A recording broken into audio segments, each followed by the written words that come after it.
An advertisement for the program states that people should be given another chance. The article then discusses Pinnacle Corporation, a pharmaceutical company that is allegedly making the world a better place. After that, the scene changes to an underground bunker-like location where a large group of people are sprawled out on the ground. Irina and Pasha will eventually awaken. They are unaware of their past or how they got there. They discover additional unconscious humans lying around, which only serves to heighten the unsettling atmosphere. Irina and Pasha are terrified and desperately try to leave the area, but they are unsuccessful. All of a sudden, the other people start to feel human again. Even they are unsure of how they got here. Two more people, Natasha and Sasha, enter the bathroom in an effort to find a way out and discover a man hiding inside. He introduces himself as Nerd and breaks out into maniacal laughter while warning them that they are about to pass away. Shortly after, a fearless young man named Valera asks the 11 individuals to assemble and attempt to recall the moments just prior to their kidnapping. With her family and friends, Natasha mentions that her day was as usual. The very next memory she has is waking up in this lonely location. Nerd alerts everyone to the presence of a camera in the room as the conversation continues by pointing it out. Another old man, Mr. Randomski, can be seen in the crowded streets talking on the phone with someone, pleading with them to get out of the city right away. He later gets a call from an unknown number telling him that his daughter has been abducted and is in danger. Then, if Randomski wants to see his daughter alive, he must show up in the lab within an hour. He has no choice but to concur. When Sasha and Irina return to the underground bunker, they discover some old medical portraits and conclude that the location was once a research lab or most likely an operating room. When Pasha, Nerd, and another man named Midya enter the cold storage room, they discover a large amount of powdered food inside. This leads Midya to conclude that whoever brought them here intends to keep them for a considerable amount of time. Nerd, on the other hand, claims that the food is poisoned because he is a pessimist. Midya takes the food to the other room and sets it down on the table to verify the theory. Valera picks it up and begins eating it right away. When Midya notices that Valera isn't experiencing any negative effects from the food, he too decides to start eating some corn puffs. Sasha and Irina are looking for the operation theater in the meantime, and it appears that they have located it. They discover an operating table inside of a hidden door, along with some equipment and a child's belongings. Irina, who appears to be a surgeon, recognizes the equipment right away and tells the others that it is used to amputate body parts. Everyone eventually leaves the room, but Nerd and a cunning man named Xenia continue their investigation. Xenia blows on the suspicious powder on the table when Nerd tries to smell it, covering Nerd's face with the powder. The latter is suffocated by this and begins to cough violently. Xenia exits the room and shuts the door, trapping Nerd inside and making matters worse. Thankfully, Natasha and Irina arrive just in time and quickly open the door. Nerd is currently suffocating horribly and coughing up blood. When they all notice his condition, they become alarmed and begin to accuse the naughty Xenia. In another instance, Randomski unexpectedly attacks the security guards as he is being driven away in a van, sparking a brief altercation. An important vial kept in a box rolls over and falls into a hole during the commotion.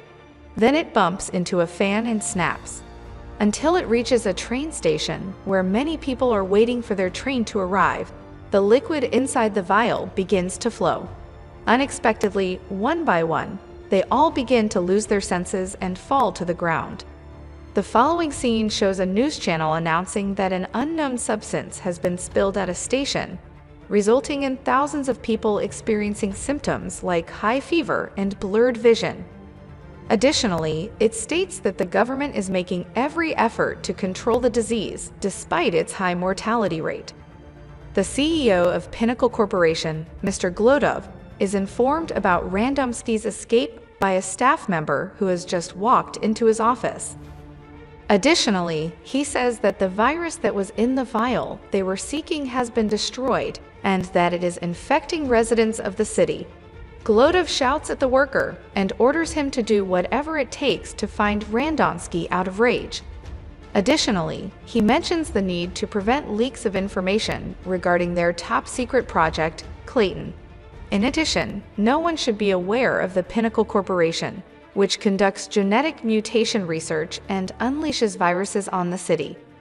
In other locations, Sasha keeps looking around the bunker and discovers some images of doctors wearing aprons bearing the Pinnacle Corporation logo.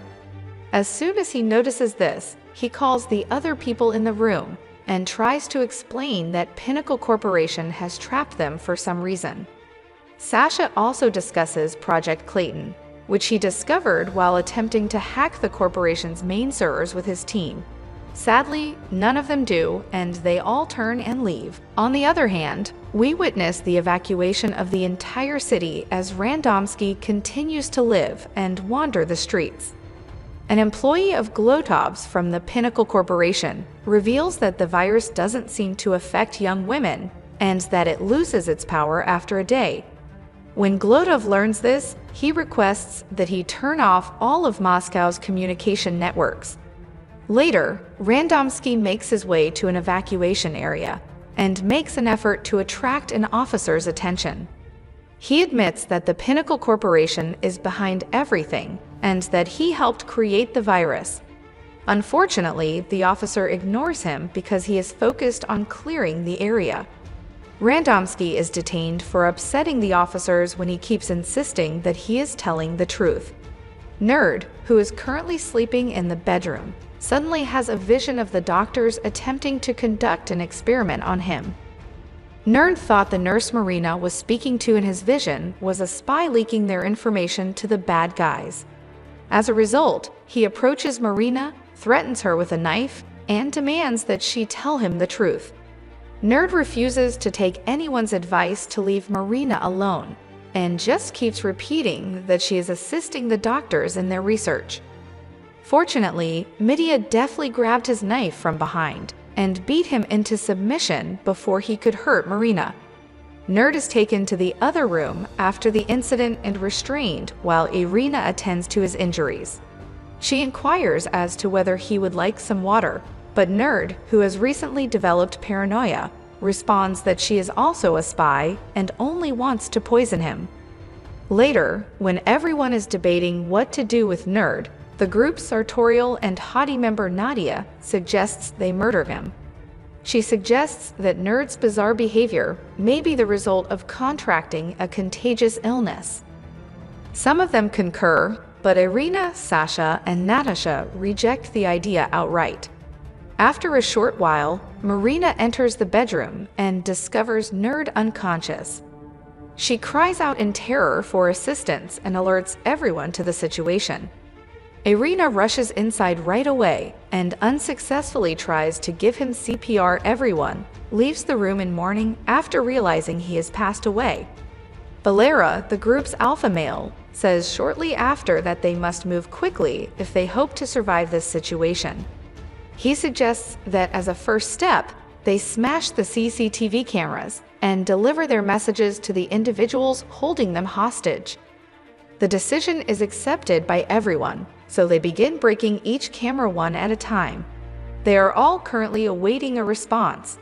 In the meantime, a boy can be seen driving his car toward the city's edge. A group of army officers stop him as he attempts to enter the city and ask him to come back. He declines, stating that he must rescue his sister because she is trapped inside. The boy goes back to his car and speeds it through the barrier to enter the city when the officers once more turn him away. However, a middle-aged man by the name of Sergei hears Randomski yelling for assistance and rushes to his aid. The latter is eventually freed, but the handcuffs are still on him. But as they venture outside together, they see the city in ruins, with dead bodies lying in the middle of the streets. After some time, Sergei sees a bar and recommends that they go inside. He offers Randomski a drink inside and uses a corkscrew to try to pry open his handcuffs. The boy who earlier broke down the border barrier, Max, is seen stopping his car in front of a building and rushing inside to look for his sister. He knocks on the door of the apartment, but gets no response. As a result, he exits the structure and walks into the nearby hospital, where Irina used to work. After a while of exploring, Max notices a doctor scurrying out of a surgical suite. He rushes over to the doctor and asks about his sister. Instead of responding to Max's query, the doctor reveals that he is infected and orders Max to keep away from him. He says this before injecting himself with a syringe and passing away instantly. The group makes the decision to place Nerd's body inside the freezer once they are back in the underground bunker. Irina covers his face with a cloth and sits next to the corpse after they have finished. She is still devastated that she was unable to save Nerd. When Midia sees her in this state, she approaches her and tries to convince her that Nerd's death wasn't her fault. He also says that dying is a natural process and that people are born to die. The freezer door closes on its own, trapping the two inside as they are fully engaged in their conversation. Despite their cries for assistance, nobody can hear Irina and Midia. Midia suggests that they give each other hugs to stay warm after realizing they are going to freeze to death. Irina nods her head in agreement and the two cuddle. They are about to kiss when Pasha opens the door to look for food, but things take a turn for the worse. Assuming that Xenia is the one who put them in the freezer, Midia rushes to confront him in the meantime. The latter, as one might expect, denies it, but Midia is not about to give up so easily. He gathers everyone at a table and starts looking for the true offender. Valera mentions during their conversation that one of them is a snitch who is passing on information to those who trapped them there. Upon hearing this, Nadia comments that the informant must be a skilled individual because the kidnappers wouldn't just hire a fool. Irina is the smartest person there, she declares as she turns to look around the table. She has the surgical and experimental skills, something that would be very significant to the abductors. Irina refuses to answer questions about her past when the entire group turns on her after hearing this, which fuels their already existing suspicion. After that, the scene changes to the bar, where Randomski sobers up. Although Sergei is nowhere to be found, it is discovered that he has removed his handcuffs. After some time, Randomski starts looking for Sergei and discovers him dead in the kitchen.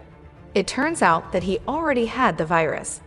Midia confronts Nadia in the restroom of the underground bunker and requests some drugs. He grabs her by the neck and kisses her when she declines to accept any. After that, the two begin to undress and have an intimate moment while Xenia is secretly filming them from inside one of the restrooms. Later, Nadia shows up wearing a towel and attacks Xenia while everyone is still talking because she thinks he is the one who turned off the shower. Natasha announces that there is no water in the bunker as soon as she comes out of the adjacent room. The freezer has also been unplugged. They quickly gather the remaining water bottles and flee the freezer, terrified. In another scene, a group of senior officials can be seen debating the state of the city. They are regretting giving Glodov access to Clayton, their most sensitive project. The group assembles at the bunker's table and works to distribute the last few water bottles. Valera, however, turns hostile and declares that he will now be in charge of the food and water supplies. Pasha deduces that they are being punished for smashing the cameras as everyone looks at him in rage. Sasha and Xenia don't waste any time in getting to work repairing the camera.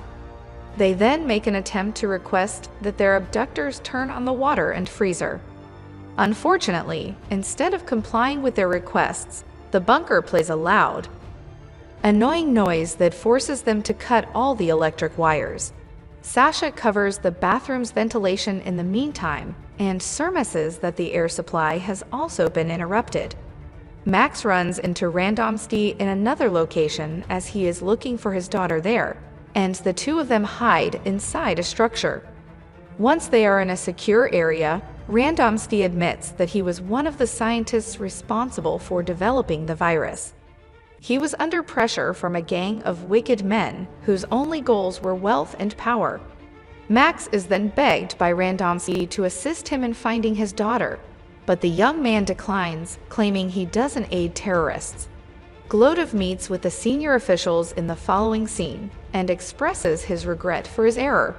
He also tells them lies, such as that Randomsky is already deceased. Glodov then assures the officials that he will never betray them and is very serious about their mission. After saying this, he turns to leave, but not before requesting that the officials make a choice regarding his future. In the meantime, Valera begins searching the storage room for something useful in a desperate attempt to escape the bunker. He eventually comes across some supplies that could be used to make a bomb. Then Valera goes up to the others in the group and explains his strategy. He intends to detonate the bomb by one of the exit doors. The team agrees to the mission, even though it is risky, because they are willing to take the chance. With that, Valera begins making the bomb with Xenia's assistance. The radio transmitter in the room then begins to operate. A man describes how the virus has destroyed the entire city, causing thousands of fatalities and infecting millions more. Everyone in the room is shocked, and some even think that the underground bunker is a blessing for them. They nevertheless carry on with the bomb experiment and install it on a bunker exit door. Valera lights the bomb with a cigarette as the audience waits for it to go off at the conclusion of the episode.